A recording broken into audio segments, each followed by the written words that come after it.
Okay, hi everybody. This is Lori Petrie. I am representing the Everett Roehl Marshfield Public Library tonight, and we're welcoming Madeline.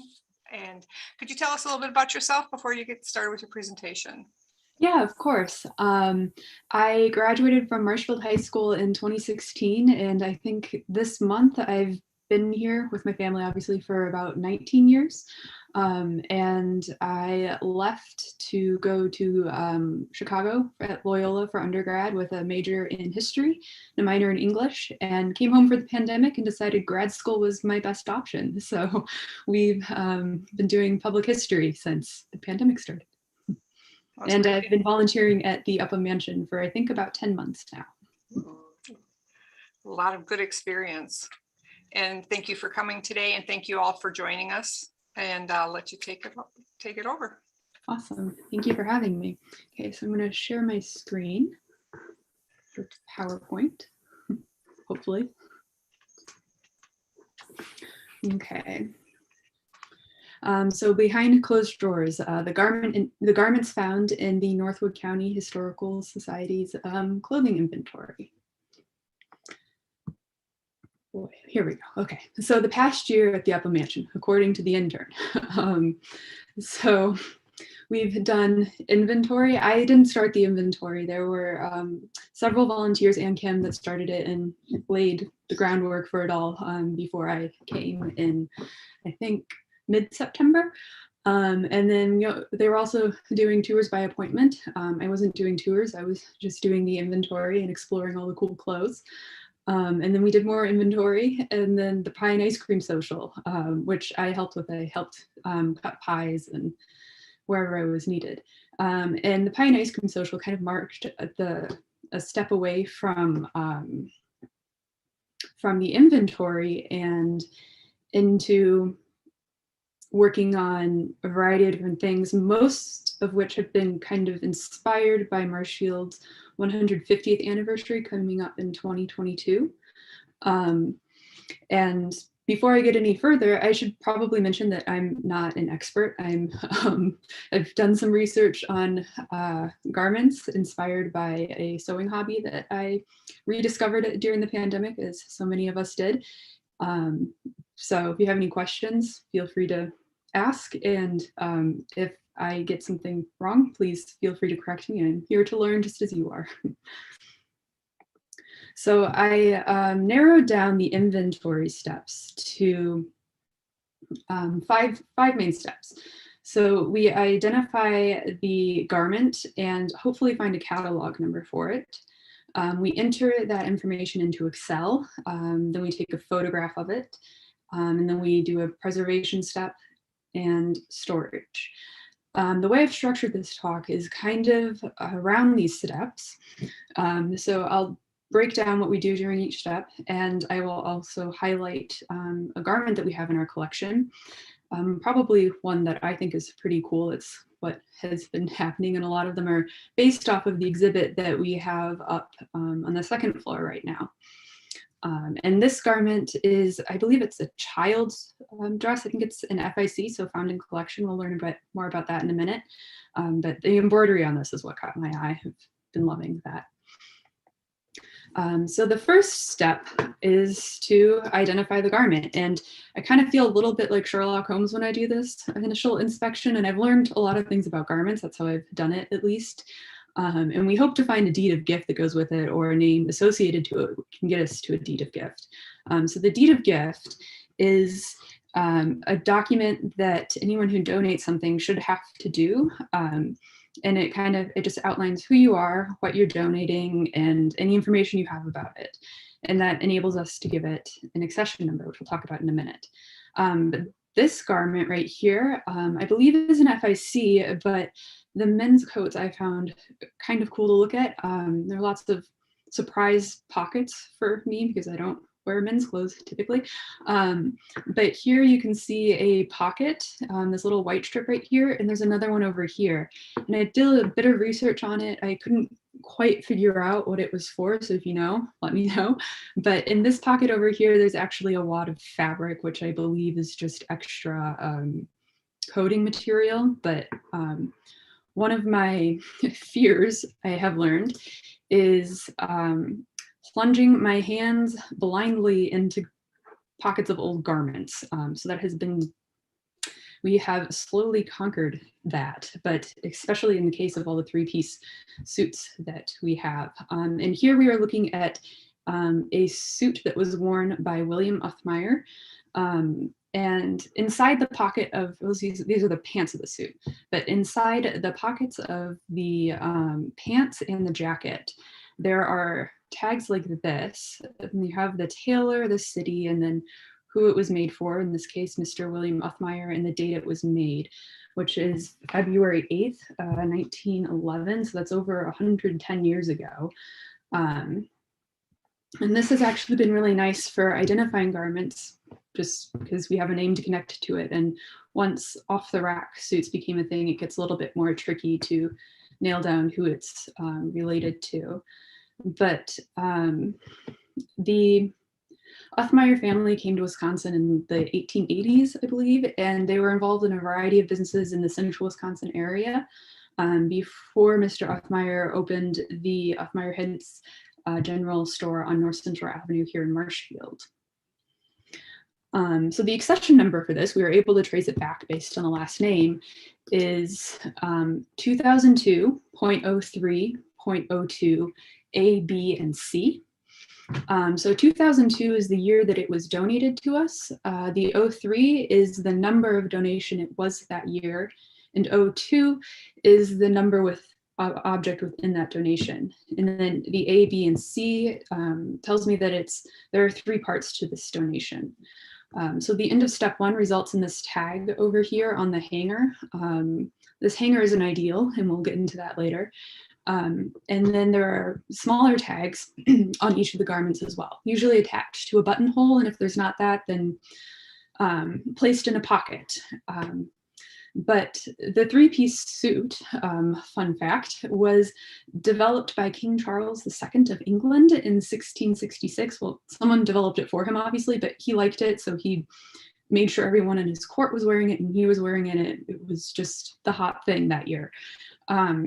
Shortly after, King Louis XIV of France made the three-piece suit the official uniform for his footmen and servants as a joke. But it's a little funny because who's laughing now? Men's fashions have not changed too much in the past 300 plus years. So if there's not a connection, in the case of this dress, then we give it an FIC, which is short for found in collection, followed by the year and then the number of garment that we're missing, or that not missing, but that doesn't have a connection of that year. So in this case, this was the 9th one, which means it was processed fairly early on in January. This is actually a cool seersucker dress. I should note that any mannequin pictures in this, all the mannequins are probably a little bit too big for these garments. But this is a faux wrap dress, and it has pockets, which pockets in dresses are cool, especially when they're historical dresses. Yeah. So step 2 is entering the information into Excel. And there are 5 columns to fill: the catalog number, garment description, donor, notes, and location. And we'll get a bit more into that on the next slide. But here is a smoking jacket. As you can see, it was Mr. Fred K. Camps. It was donated to the Historical Society in 1996 by Chris Buchanan. Fred Camps was a businessman in Marshfield. He co-owned Default Camps Mercantile Company with his brother. The business was sold in 1923 following his brother's death. When Kim and I were trying to decide what garments to feature in this, she reached out to Chris just to see if we could get a more exact dating on it. And Chris says she remembers seeing her grandfather wear this. So we think it's from the 30s or the 40s, maybe a little bit later. So it's always fun to hear about little personal connections like that. So this is the Excel sheet. There are lots and lots of pages like this. I outlined the entry that we are looking at right here. And this goes to the smoking jacket we just saw on the previous page. It was donated in 1996. It was the 19th donation of that year, and it was the 11th object in that donation. That's the catalog number column, and then the description is where we describe it, and it's mostly me describing what I see and trying to do some research to figure out what I'm describing. Because of my little sewing hobby that I picked up, I've learned some sewing terms, so I can kind of identify different types of cuffs and pleats and lapels, but so it goes through stages. You'll notice if you ever read through it, it will sometimes be really detailed, and then other times it'll just be dress with full skirt. And then we see over here that Chris Buchanan donated it. And then in the notes is where we would note anything like if it needs a new hanger, like this object does. So that typically means it needs a non-wooden hanger or a padded hanger, which we'll hear about in a bit. And then location over here, we see that it's in Mr. Upham's room. So that means that it's in the closet. And then the LL signifies that it's on the lower rack on the left side. And then there's a left upper rack, a right upper rack, and a right lower rack. After Excel, we take a photograph of the object. These are the Upham pants we saw earlier. You can see the little whiteboard down here with the number on it. And this is mostly for our own reference. I think there should be somewhere between 400 and 500 images from the whole inventory from before I got there, and there will be a lot more after I'm gone, I'm sure. But the purpose of the photograph is that it makes it easier for us to figure out what a number is referring to, so we don't have to dig through the closets to refresh our memory. It also makes it easier for researchers if anyone ever wants to see something specific. We can just send them a picture and say, if you need better quality pictures, feel free to come in or let us know. And then between the Excel step and this step, I've learned or rediscovered rather that I'm really bad with numbers. It's resulted in a lot of headaches and laughs, possibly more laughs. We've created some puzzles of our own. Some garments have pictures with the same number and they don't have any, it's, yeah. But we're working on that. So our next step is preservation. And there are four main components to this, I have realized. Acid-free tissue paper, acid-free boxes, garment covers, and padded hangers. Over on the right, we will see a picture of a pair of shoes that we found in the inventory. They were donated by Marge Heydrich, and I believe they're from the early 1900s. I found them a little hard to date. If you know, let me know.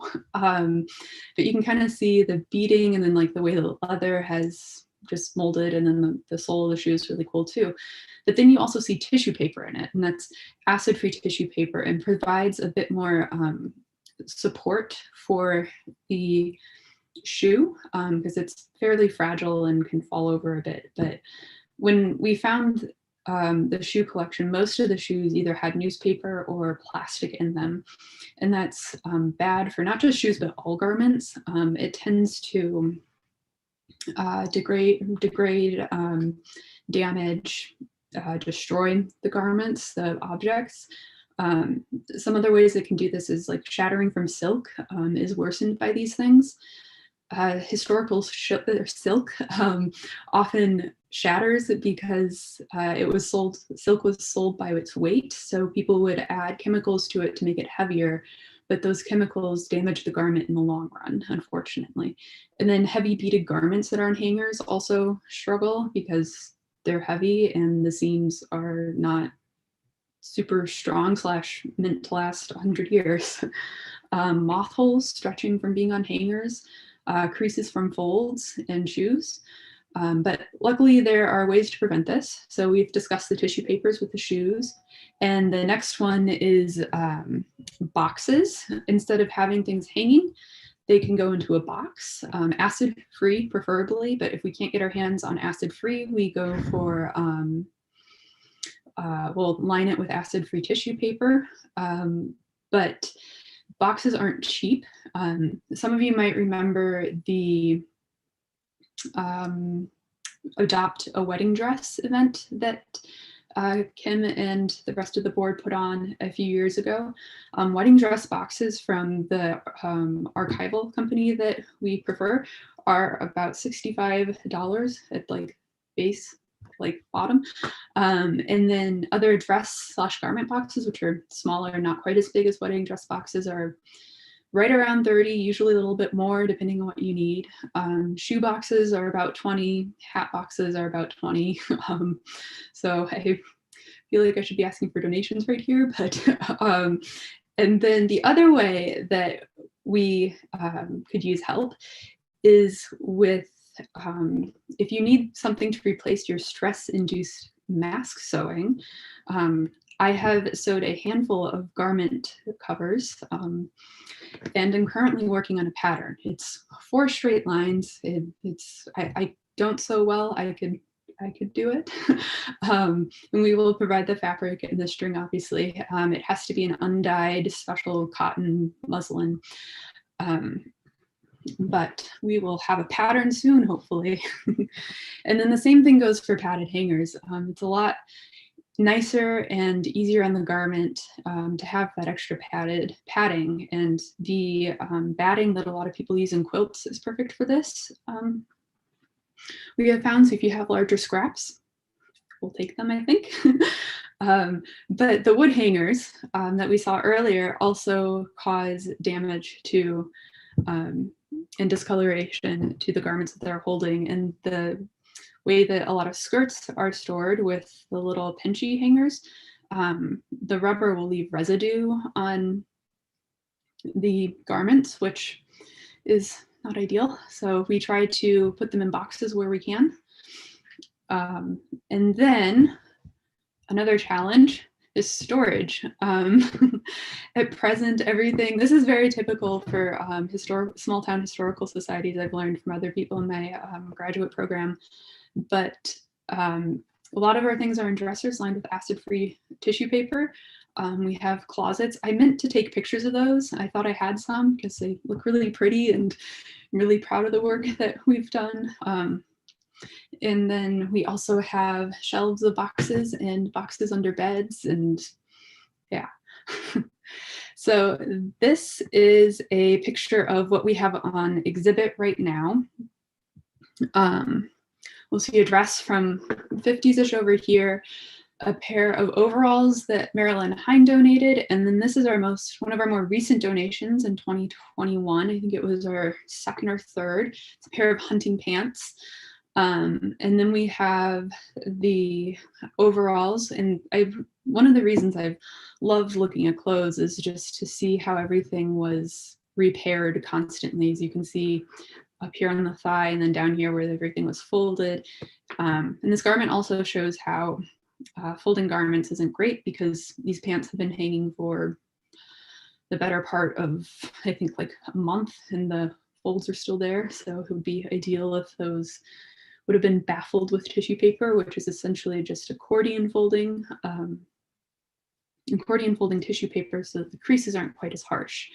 And then over here is just a shirt with a button strip and a cool placket. And then this outfit constantly, like every time I see it, I'm continually just struck by the detail, because it was all hand done. It was donated by the Rodis family. And the boning in here is all hand done, which I think is impressive, because that's just a tiny side of it, and it's all around the garment. And then the rich velvet purple and the pleats down here, and the brocade pattern that we have going on up here, and just it's cool. And the shirt is actually an FIC. We couldn't get the jacket to fit on the mannequin. The mannequin was a little bit too big. It was actually way too big for the jacket. So it's hanging behind it. So you have to use your imagination when you see it a bit. And then the next collection that I have been fascinated with is the Adler collection. I haven't even seen all of the Adler stuff, I believe, but everything that's in here is really amazing. This dress, I believe, was worn by Betty Adler. I think it's from I know it looks 20s, but I think it was 30s, possibly very early 40s. This mannequin was also too big for the dress. And then up here, there would have been another sheet of like silk or something covering this button area, judging from the snaps that are in it. This garment is also like a puzzle to put on. Took me a couple tries to get it and I was just standing there. But then this is a close-up of the beading, which I found really impressive as well. The beading is another thing that gets me whenever I see it in a garment. We have several of those that just struck by. And this is a pair of shoes that was donated by the Adler family and their original box. The S8 over here is something I put on it so that we can identify each box, what's in it, and so we can find a pair of shoes without opening every single shoe box under the bed. And then, so before we launch into questions, these are just a few pictures that I had on my phone from various days at the Upham Mansion. Volunteering at the Upham Mansion has been an amazing experience, and it's not only fascinating to see all the clothes and artifacts, but it's also really cool to see the companies that used to be in Marshfield. Like I believe this hat was purchased from a company in Marshfield. This one, I believe, was from a place in Chicago in the 50s. There are several other hats in the collection. We haven't done an inventory on hats yet. That's next on the list.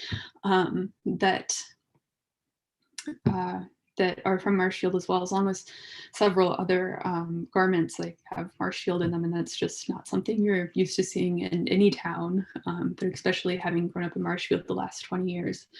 But on that note, I met with my advisor earlier today, and he reminded me how unique of an experience this internship has been, because it's enabled me to learn more about the community that I grew up in, but also its history and like what it was and how it came to be. And it's just been fascinating at every step of the way. And on that note, I would like to thank Kim for this experience and answering my seemingly endless questions about everything. So thank you.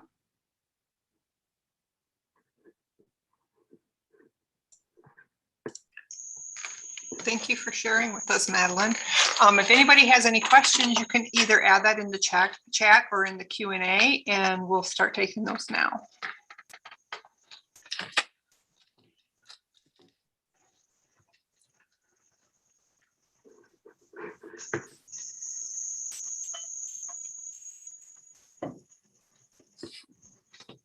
Okay, so I guess I'll take the first question. I know that they've been working with books as well as the clothing items there. How full is that area? I haven't been in the Upham Mansion for a while, so how full is that getting to be? The book area? All of it. Oh, it's pretty full. We at the beginning of the inventory, I wasn't there for that, and Kim did a couple of videos and edited them, and they're all on the Historical Society's YouTube channel. You should definitely look at those. But everything was crammed into the north bedroom closet, and we've taken all that out, properly spaced everything, and we have 2 racks left over, I believe, that we need to find space for. So clothing is full if we want to store it properly. Okay, I have a question from Don, and he asked, what is the most surprising find?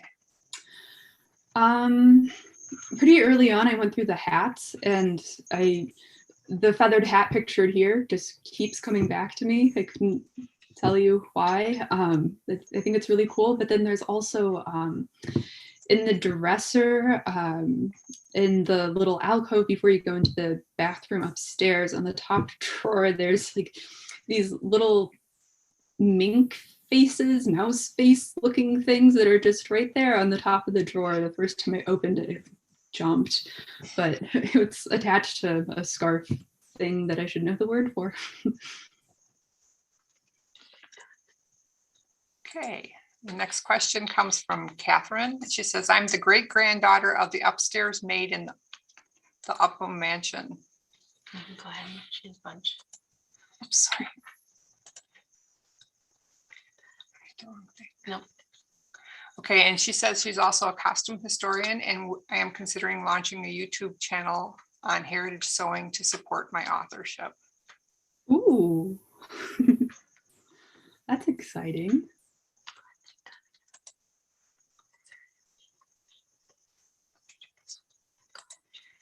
She also says, I'm excited to see actual clothing that my ancestors might have seen.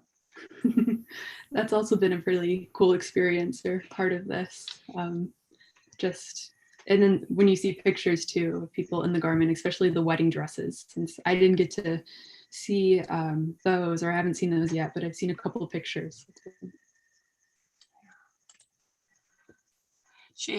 Catherine again, she says, I have a fundraising idea for you. I have purchased some of the recreational patterns from the Wisconsin Historical Society that were patterned from Exant's clothing.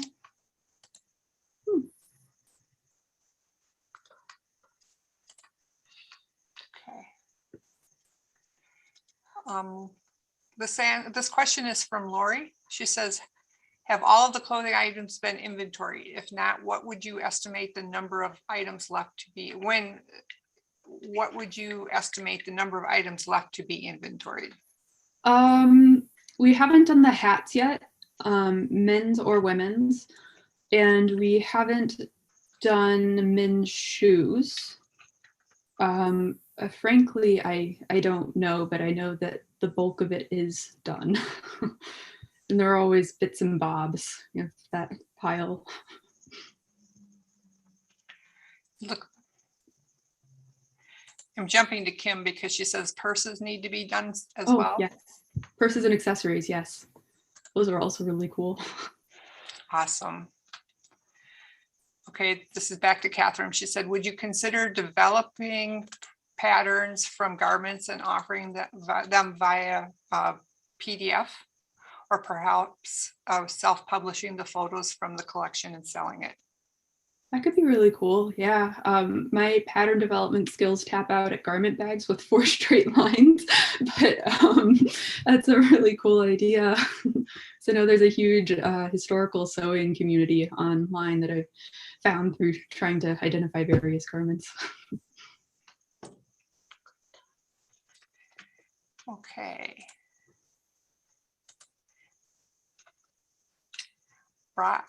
Lori says, bravo for the work you've done. Thanks for helping move this project forward. Of course, I am not the only volunteer working on this. There were several with me and many before me, and Kim through it all. Natalie says, very interesting. I think the hats would tell quite a story too, and thank you.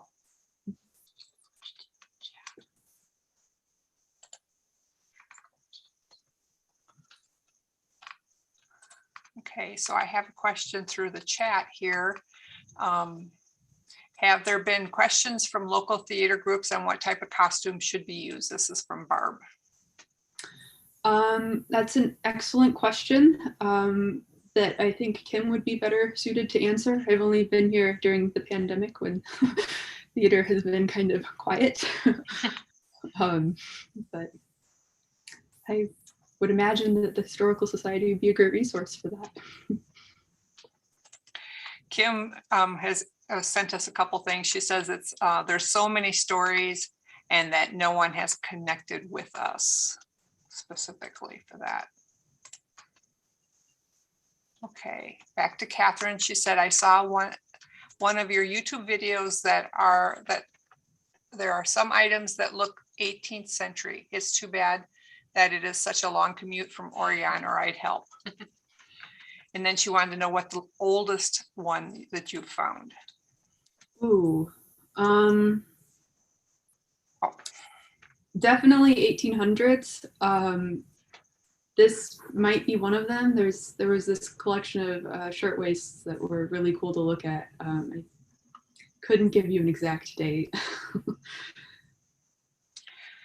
So you showed that one dress with all the boning in it. Is that your favorite dress?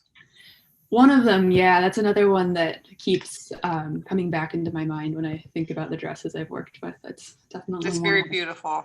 I understand. It has 18 buttons that I imagine, all the buttons are missing, but there's 18 buttonholes. But I would think that they were covered with velvet and just, yeah. It's like a world where people wore that. I think it's just so cool. Oh, you mentioned that the mannequins that you have are too big for the costumes or clothing. Is there a way that you can source the smaller mannequins, or is it just people not? I think a lot of it is that these are more modern mannequins than the garments, and bodies have changed a lot since the 1800s. And some of the mannequins are adjustable, but they don't go quite small enough. Like the mannequin in the north bedroom that has the black skirt suit with the orange and teal beading on it, that one's adjustable, and I don't think it's as small as it can go, because I think it's still bigger than the smallest mannequin we have. But yeah. Okay. Catherine asked, did you see the boning? Is there whalebone in that purple outfit? I don't know if it's whale boning. You can't really see any of it. It's all fabric covered. But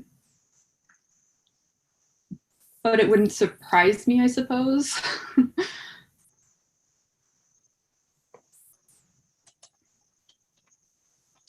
Yeah, Kim dropped in and said dress forms can be made if we need to, but they're very expensive. And Catherine came up with another one, said the mannequin idea, there are DIY mannequins that you can sew and stuff yourself. That might be fun to sew up custom ones for your collection. Another great idea. Yeah. She says, check out bootstrap patterns for mannequins. Ooh, I'm writing that down.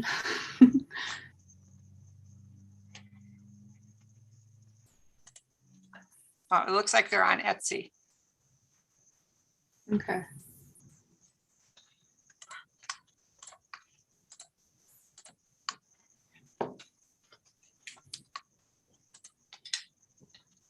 So do we have any other questions for Madeline?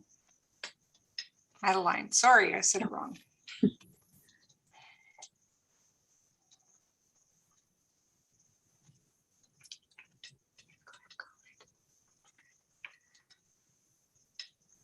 Well, I want to thank you for sharing your knowledge with us tonight, and I have learned a lot. I'm not sure everyone else has, but I'm sure they felt like it was very informative. Don just said, nice job. So that's kind of nice to hear. Yeah. I enjoyed looking at the beautiful things that we have just down the road from here. All of this is in Marshfield, and there are other ways to volunteer too if clothing isn't your thing. Kim always says we can find something that'll fit you. So you're getting lots of kudos from everybody, and then nice job, new information, very lovely and exciting, and thank you for sharing. So with that, I'd like to end the program tonight.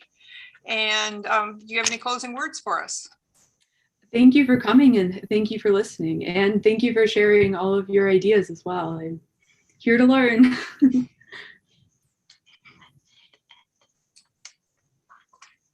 Thank you all.